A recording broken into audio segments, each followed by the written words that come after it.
বাংলার জন্যে কিছু একটা পাকছে, আমরা কিন্তু বাংলাকে সাবধান করে দিচ্ছি।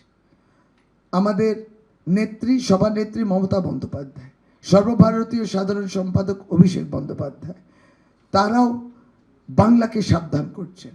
বাংলার এই মাটিতে আগামী 150 ঘন্টা অত্যন্ত গুরুত্বপূর্ণ, কিছু একটা পাকাচ্ছে।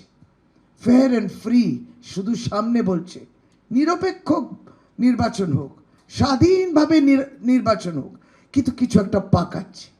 যে আশঙ্কাটা, মানে 150 ঘন্টা হিসেব করে নিন, ফেজ 1, ফেজ 2, এবং কলকাতা, উত্তর 24 পরগনা, দক্ষিণ 24 পরগনা কিছু হবে, কি হবে, যেখানে একটা পরিস্থিতি এমন অপ্রিয় তৈরি হতে পারে যেটা গণতন্ত্রের পক্ষে নাও। এইগুলো সমস্ত খবর আসছে, নজর আমরা রাখছি। বাংলার জন্য বাংলা একজন মহিলা, বাংলা যেটা আমরা বললাম সাধারণভাবে নিজে গ্রাসরুটস থেকে উঠে আসা মমতা বন্দ্যোপাধ্যায়ের মোকাবিলা করার জন্যে তাকে হারানোর এই চেষ্টার প্রয়াসেতে আপনারা দেখুন কত কি চিত্রনাট্য রচনা হচ্ছে।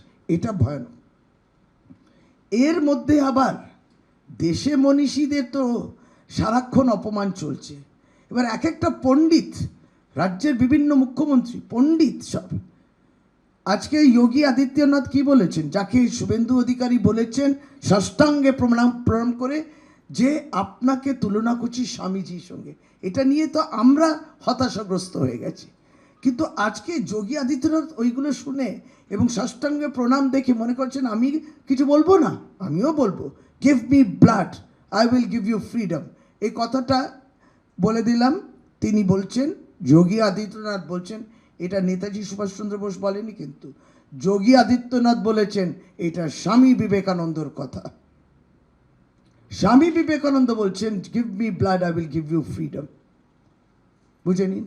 আর হেমন্ত বিশ্ব শর্মা, এখানে আপনি কিন্তু ভয়ানক পরিস্থিতি একটা তৈরি করার চেষ্টা করছেন, যেটা সত্যি করে যদি মডেল কোড অফ কন্ডাক্ট হয়, এই ধরনের ভাষণগুলোকে খর্ব করা হয়, এইগুলোতে কিন্তু রীতিমতো এফআইআর করা যায়। তিনি বলছেন তুমি যদি আমাকে, কেউ করছে না, কিন্তু তুমি আমায় যদি 1 গুলি মারো তাহলে আমি 2 গুলি মারবো। কি হচ্ছে? Incitement, provocation. কেন? Subscribe to One India and never miss an update. Download the One India app now.